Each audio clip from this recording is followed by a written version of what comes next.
Hello, guys and girls. The program you are about to hear will be both fun and educational, but it is not a substitute for medical advice. Although we are doctors, we are not your doctors.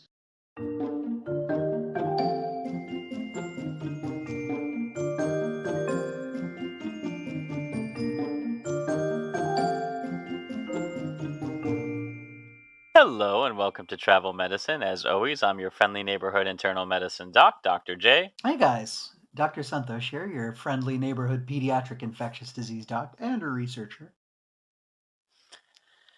And Santosh, do you know what week this is? Uh, f- is it a regular week, Josh? Oh, it's No. not. If it's not a common week, I mean, there has to be another alternative. Did somebody say alternate week? Ah! So, Woo! Yeah, alternate week. so you remember secret words Yeah, yeah. back in Pee Wee's Playhouse. Oh And my gosh. this week, our secret word is bacteria. So every time you listeners at home hear us say the word bacteria, we want you to throw up your hands in the air and just scream. Go on, give it a try. One, two, three. Bacteria!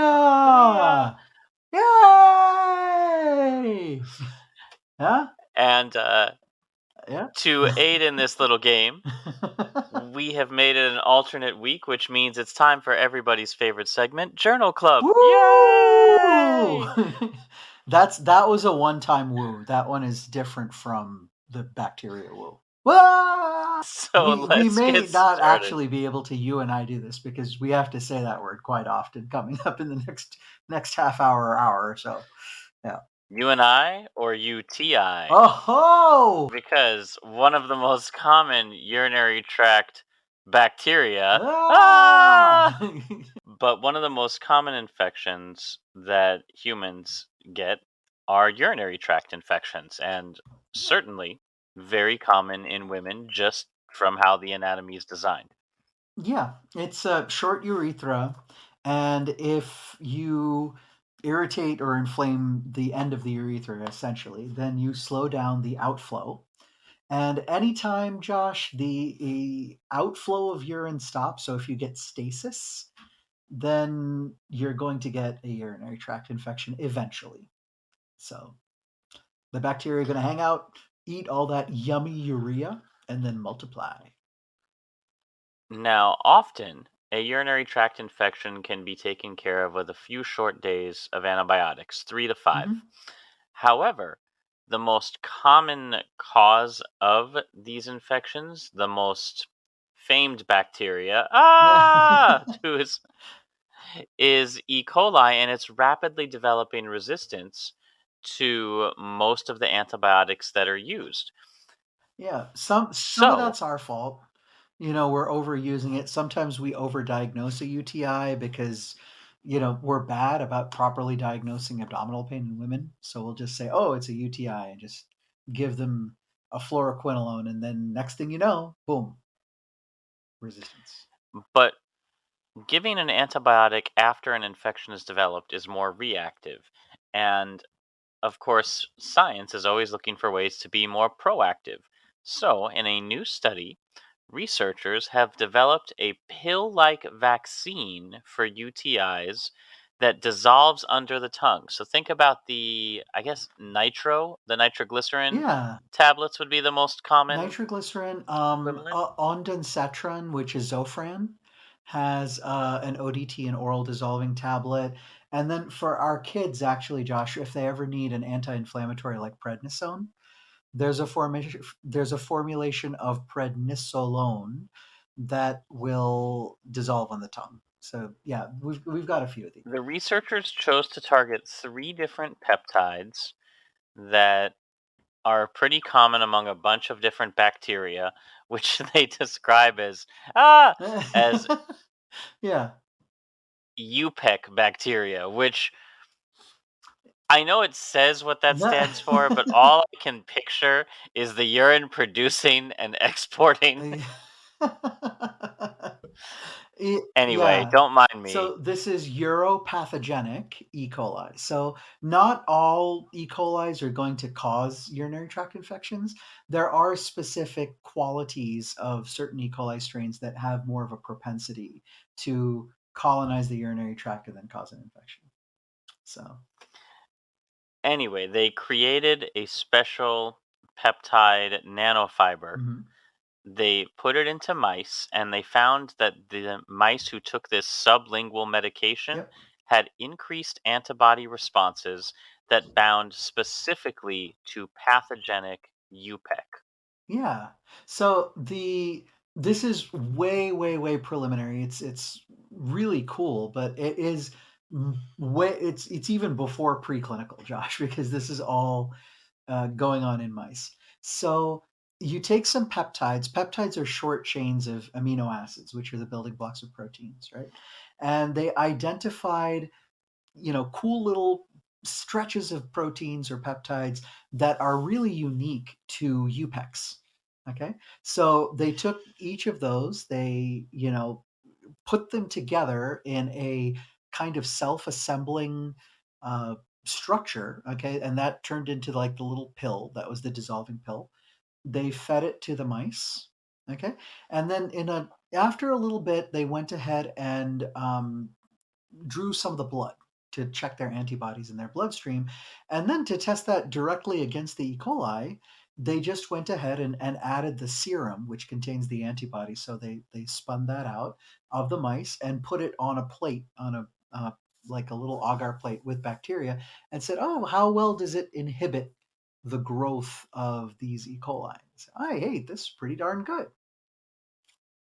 Well, it wasn't just mice they tested it in. Mm, They eventually moved on from making it a droplet to a tablet based to reduce cost because then you don't have to store tablets in cold chain storage. sure. Mhm.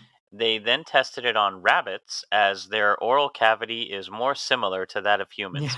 I love reading journals, Santosh. I really do. Just Yeah, it really is, and you should try telling that to your wife next time. Oh, baby, your oral yeah. cavity just like a rabbit. Just Yeah, that won't get me kicked out or anything. yeah. Yeah, but Josh, yeah, actually, if you read the real paper in the journal Science, one of the neat things is in Figure 4, they're showing how they made the tablet and everything else like that. But Figure 4K, they actually show with how the investigators are actually opening up the rabbit's mouth and putting the tablet underneath the little bunny tongue. So that's a real scientific figure is a picture of the tablet being placed underneath a bunny's tongue. Lastly, they tested the dissolving behavior of the tablets in human saliva, not attached to a Right. human, but kept at body temperature and found the tablets dissolved in under 20 seconds, which means it could in theory be a viable drug delivery system for a vaccine. Yeah. And again, Josh, there wasn't a fantastic you know, they didn't have any experimental infections in this case, I don't believe, where they actually, you know, tried to infect the mice and see how often it would prevent an infection from setting up. So these were all kind of circumstantial evidence type of things, which are important, but they were showing that, okay, the mice generate this antibody, the rabbits generate this antibody in their bloodstream. And they looked for IgA as well, which is a secreted type of an antibody rather than in our bloodstream, and they tested all of those, against these pathogenic bacteria. Ah! And then likewise, they did one last really interesting test to see how the microbiome, which is it's really important, right? Because antibiotics mess around with our microbiome a ton. But does the vaccine mess with the microbiome the same way that antibiotics do? And it turns out that actually, no, it's actually better to use, this vaccine rather than an antibiotic to, in terms of preserving the microbiome while you're attacking the infection. So I'm excited to see what next, steps that are taken because they've got to actually see, how. Well, worth keeping in mind is this was only done against one specific UPEC strain, Oh, gotcha. isolated from a single individual, so Yeah. not necessarily somebody with recurrent UTIs who stands to be best benefited by this kind of therapy. Yeah, yeah. And only about 80% of pathogenic bacteria are impacted by this developed method of vaccination. So certain other ones, like Klebsiella, Proteus, and Pseudomonas, not as effective Right. to do. So Yeah. This one is very it's really targeted, right? Because they took protein specifically from the uropathogenic E. coli. And so if you tailor a vaccine like that to a specific bacteria, it's not going to be broadly protective the way that an antibiotic broadly kills everything that's under the susceptibility. so moving on to our next story. Sometimes I like finding journal articles that have kind of very BuzzFeedy titles. Okay, fair. And this one sounds just so scandalous and lurid. What if, imagine you're flipping through the Sunday paper, showing exactly how old we are, because who even does? What if you're scrolling through your phone? Mhm. Scientists just caught bacteria using a never before seen trick to avoid to Well, avoid antibiotics. oh, okay. Yeah, yeah. This is very clickbaity, you're right. It doesn't actually tell you anything that what's actually going on, but it scares the crap out of everybody. Like scientists keep a list of tricks, like bacteria, I see what you're up to. You've used this trick on us before. Yeah. And there's another group going, goodness me, what? Anyway, Yeah. Santosh, why don't you briefly explain what the main trick that these bacteria Yeah. use? Somehow it's not getting old. I don't know how. Okay, so Josh, you and I use penicillins a lot, right? So we'll use penicillin and ampicillin, amoxicillin, and then we'll use cephalosporins like ceftriaxone. A lot of organisms die with ceftriaxone, but then you get even worse bacteria that are resistant to those. Usually because they've developed something called a beta lactamase, meaning that they can break apart these antibiotics, literally rip them apart with an enzyme. And now you have to use a different class of antibiotic, which still attacks the cell wall of the bacteria. And this one's called a carbapenem. Okay.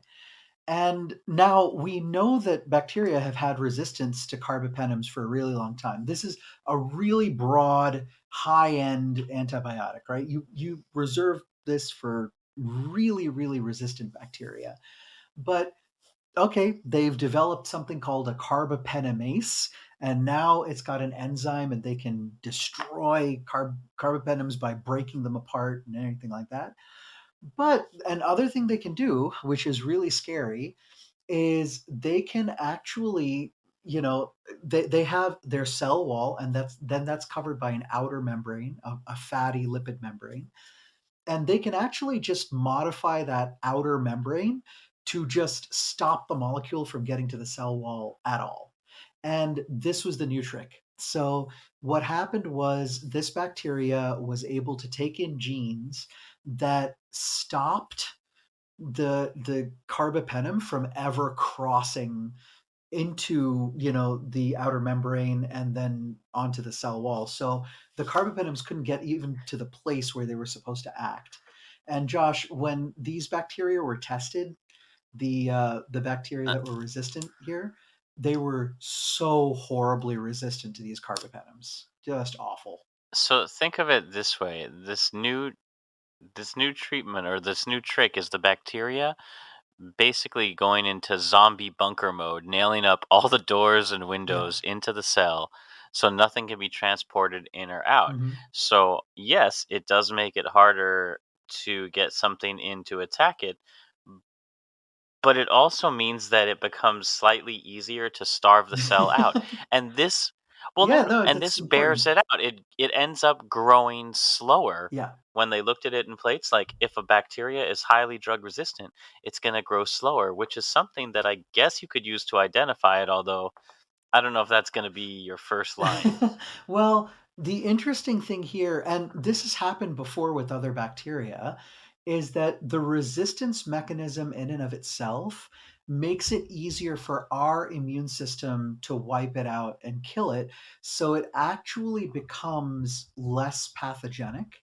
So everything that was tested in this particular paper that we're going to link, actually the bacteria needed to be introduced.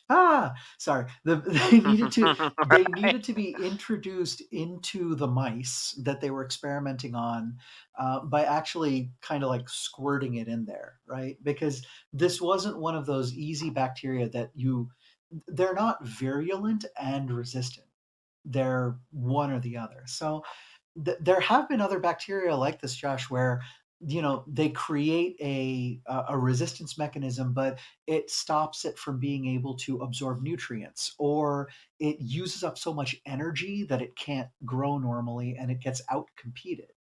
So this is something that we have to worry about, but maybe it's okay. So I just like the idea of starving them out. yeah, Like, we are removing these existing drugs, we're reducing iron levels, yeah. we're playing very, we'll huff and we'll puff and we'll blow your biofilm down. Right, exactly. So as long as we don't do something like, feed it anyway, for instance, if it's locked up in an abscess and you don't take the abscess out and it can just happily sit there Don't munching away, that's not good. don't get it wet. Yeah, Don't feed it after that's midnight. right. Yeah, yeah. But unfortunately, yeah, it means that this very broad spectrum antibiotic is no longer useful on this particular strain. Well, comparing to gremlins, there is another trick that they've been using. And this one is a little bit scarier, at least based on your reaction when I first told you, Yes, yeah, yeah. Uh-huh.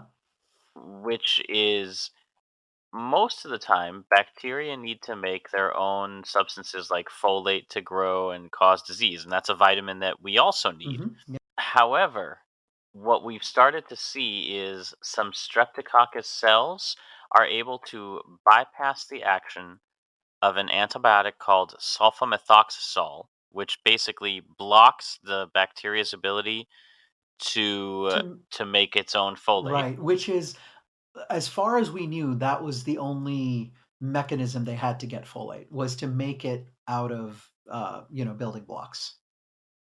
Yeah, so along comes sulfamethoxazole Mhm. saying, "Got a nice folate making material over here. Be a shame if something were to happen to it." And then it kicks over a bunch of chairs and leaves, and the bacteria goes out of business. Ah, so That's not screaming for the bacteria going out of it, that's yeah, there, so Yeah, so Josh, very interestingly, we have a folate synthesis pathway too, us humans and actually a lot of eukaryotes also.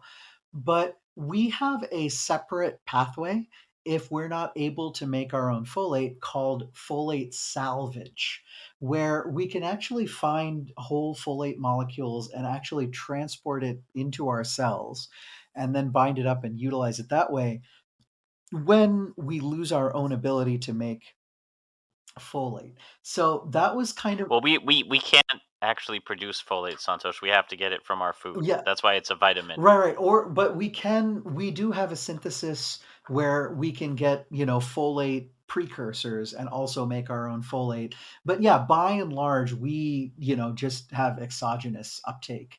But it's what happens, it ends up happening is that was kind of our kind of secret thing where we could use folate synthesis inhibitors on bacteria, and it wouldn't affect us because we can just, take our own folate in, and we're like, haha, bacteria, this folate is for us, not for you.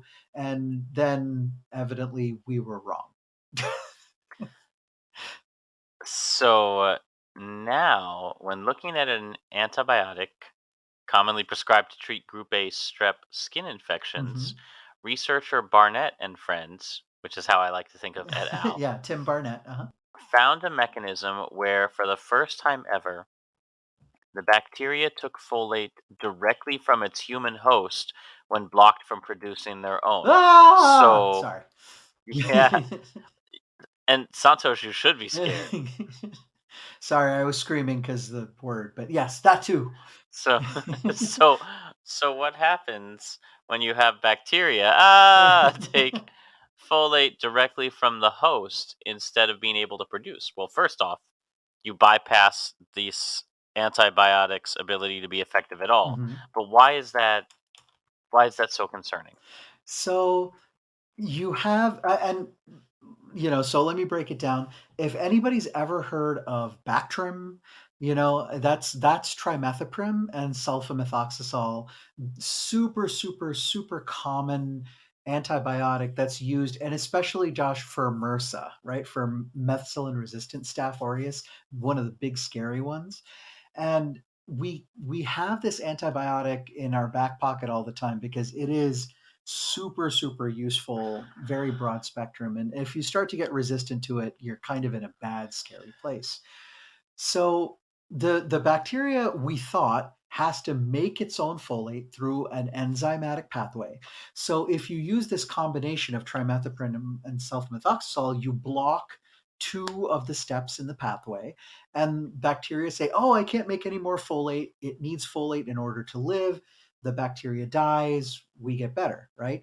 But now, if it can just salvage folate, meaning that it can just get folate from the environment and then pull it into the cell and utilize it, then it doesn't need this enzyme pathway anyway. So you're blocking the enzyme pathway, and the bacteria goes, I don't need it. Go ahead, Yeah. take my folate. No, no, no. Take See if take I take my care. enzyme. Yeah, take my enzyme. See if I care. Yeah, it's really scary. And this whole time we were really, really dependent on the fact that the bacteria was not able to salvage exogenous folate. Yeah, it Ah. was not able to salvage exogenous folate in order for this antibiotic to work. So we're not completely hosed, but if other bacteria figure this out, meaning if group A strep shares this particular resistance marker, this mechanism with other bacteria with on like a plasmid or something, then Yeah, because they swap those things around like Pokemon yeah, cards. it's I mean, it's bacteria boning. Let's not, they got to do their thing too. But yeah, if Antibacterial plasmid, I choose yeah. you. You're being very like childish and sweet about this and talking about Pokemon. I'm just talking about like bacteria humping. Yeah. So It's a family show, I'm Santosh. I sorry. guess. Since Is it? when? Right? Oh my gosh. But yeah, this is a scary thing. If more bacteria acquire this ability, then we may entirely lose this class of antibiotic. Like just gone, gone. So we'll have to see what ends up happening, but that's two for the price of one. Yeah. Two new tricks being used. One at least, which opens up new methods of treatment. But yeah, if they can start taking things from our bodies, that begins to turn them into a classification, or that begins to change their classification from bacteria to parasites. Well, it's interesting. We use the term parasites all the time, and usually we think of like larger organisms. But parasitism is anything where one organism is stealing from another or dependent on another wholly in order to live. So in this particular case, not really, Josh, because it can actually make its own folate still if you took the antibiotic away. But the truth of the matter is that these little guys are parasitic anyway. They're feeding off of us, and we're technically an environment to them when they take up residence and their infection. And in fact, even viruses, right? Little teeny tiny viruses, the way we classify them is called an obligate intracellular parasite because it lives off of our cellular machinery. So yes, absolutely, they are parasitic. But no, they haven't changed kingdom or anything like that. They're still bacteriaceae. Well, moving on to our next story, which is also, again, I think, very sweet, Mm. or at least starts out that way. Okay. Did you ever were you ever into origami as a kid, Santosh? Origami. I no, I tried it a couple of times. I actually have this really cool story that I tell that starts out with a newspaper, and then it gets folded up into a hat, and then a life jacket, and then a boat. No, no, a boat and then a life jacket. It's a really, really cool like folded paper story that you can tell. But I was never good enough to do like the really cool, crane. I could barely make a crane, and I made 1 or 2 ninja stars, Oh and yeah. then that was Oh yes, sorry. I made the ninja stars all the time. I don't know if that counts. well, I mean, that's it. Origami for me was a low-key weapon, Oh. Okay. but it's much higher key when you make it out of DNA. Oh, okay. And in this study, tiny devices made from intricately folded DNA strands Mhm. were found to boost the potency of antibiotics by helping to bring individual molecules into direct contact. So basically, it customizes the folds. You make little nanobots Mhm. of DNA origami, Yeah. DNA origami. DNR origami. Yeah, absolutely. Sure, that's fair. So, when tested on two different kinds of bacteria by researcher Joanna Mella at the University of Cambridge, Mhm. the newly folded DNA slowed the growth rate, which could be directed against any kind of microbe, regardless of resistance. Yep. Yeah. That's kind of the neat thing here is that you could you could basically tailor make what you strap on to the DNA scaffold. So it doesn't have to be the same thing every time. And you can basically use the scaffold as your delivery system and then load it with cargo. Mella's team combined both of these functions, the ability to be folded into complex structures and the ability to have the exact shape needed to find and bind to other molecules, the lock and key mechanism. And she loaded it with 2 molecules of lysozyme, which is an antibacterial compound that shreds cells found in body fluids such as tears. Yeah. That's right, your tears are deadly Yeah. to bacteria. So you have to be a little bit careful with lysozyme, right? Because it's very I broad. thought you were going to say with tears. No, You can't just be crying anywhere. no. Who knows what could happen? No, no, it's a very broadly acting enzyme, right? It doesn't really discriminate. It just finds its substrate and rips it apart. And it just so happens that it can target lots of its substrate on bacterial cells. So it works really, really well. But the question of whether it will work in vivo, right, in a living organism without killing the organism is a different question. Well, as part of the design, they made a little plate that had a bunch of odds and ends of pieces of E. coli or Bacillus subtilis, which are common infections. Mhm. And they surrounded those with a couple molecules of lysozyme.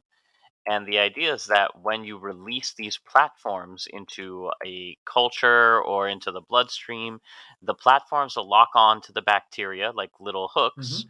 hold them close to the lysozyme, which will then start shredding the cells. Yeah, so the DNA scaffold forms this structure that DNA is really sticky. That's kind of the neat thing about it.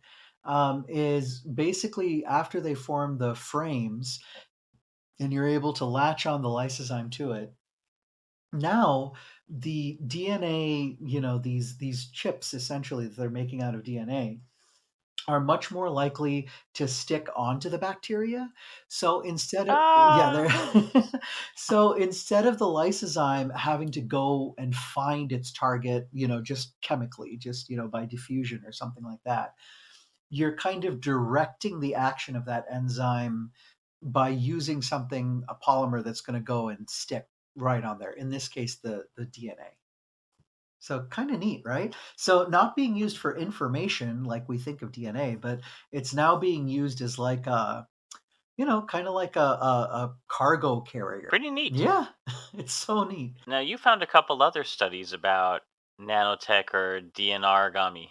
Yeah, yeah. This was, this particular one with Dr. Mella et al.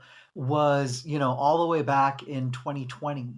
But since then, they've actually there's been several more papers that have been done in China and across the world that actually use the same, DNA origami structures in order to, um, you know, either deliver antimicrobials if you needed to, or Josh, in some cases, they actually used it for actual research. So you could use it to target something like a fluorophore, which is a fluorescent particle, so that you could tag a bacteria, or any other target that you wanted to, that the DNA would kind of go stick to, according to what the DNA aptamer was folded and what payload you put on there. So it's a really cool, like, all round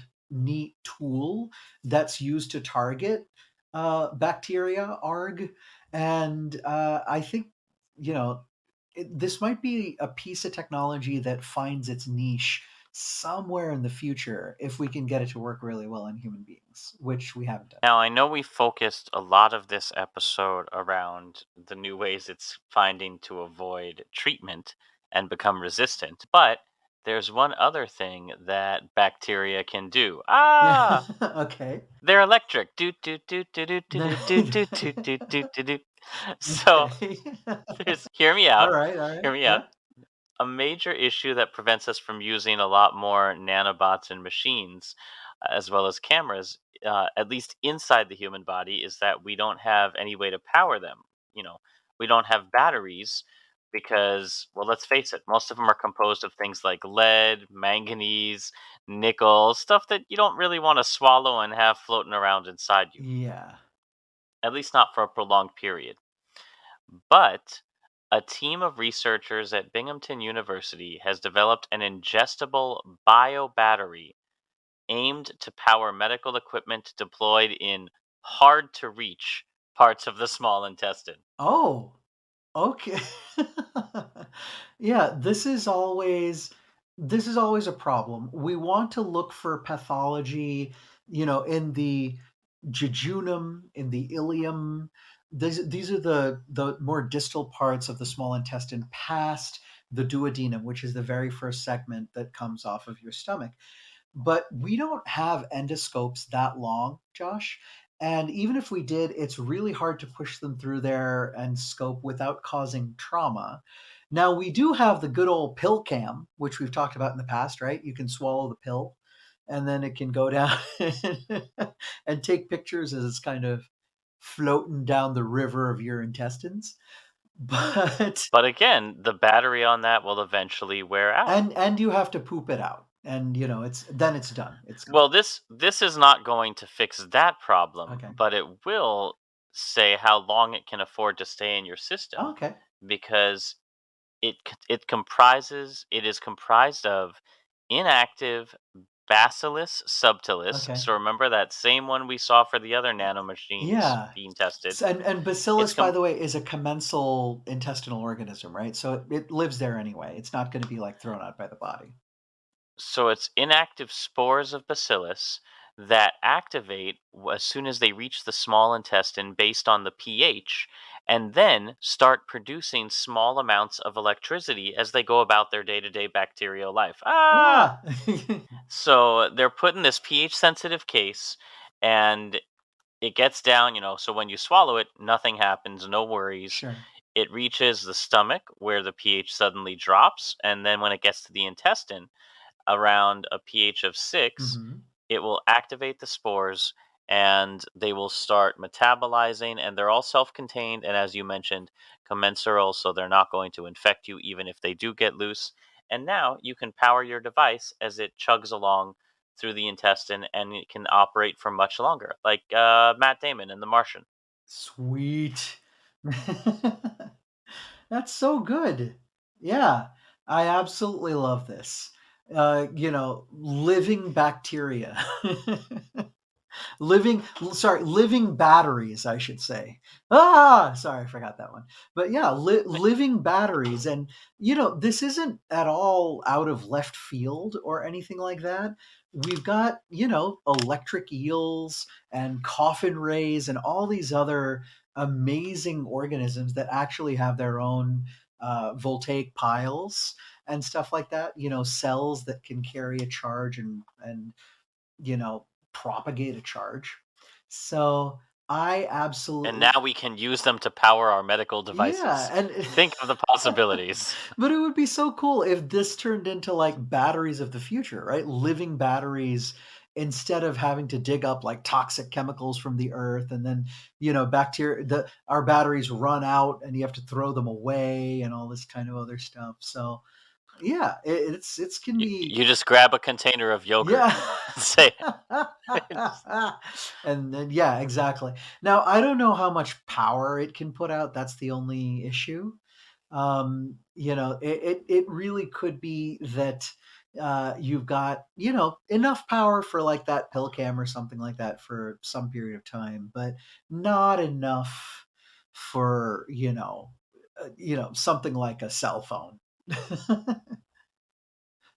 well, we'll have to see what kind of things it can power, but the pill cam, I think, is a safe bet. Yeah. However, that is it for this week. How many times did we say bacteria? And Ah! how many times did we forget to scream? Yeah. Yeah, send us a count and we'll send you, oh, we've got pins now. We Yeah, do. yeah. We have prizes. Let us know on the social meds. Is that what the kids are No, calling it these days? I made that The up. soch, No, I'm the sorry. social meets? No. I Yeah, not the Arby. on I called it. I call the internet the Arby's because it's where people have the meats, like the meat ups meats. Yeah, very good. None of this is gonna catch on. Yeah. So that's it for this week. As always, we love to hear your comments, questions, and feedback. Gosh, This show stop is produced by me stop trying to make with a lot of Arby's help. stop trying to make it a thing. This show is produced by me with a moderate amount of help from Santhosh. Yeah. Our theme music is composed by Rachel Leisure. If you'd like to support us spiritually, emotionally, or financially, links to do that are in the show notes, along with links for further reading.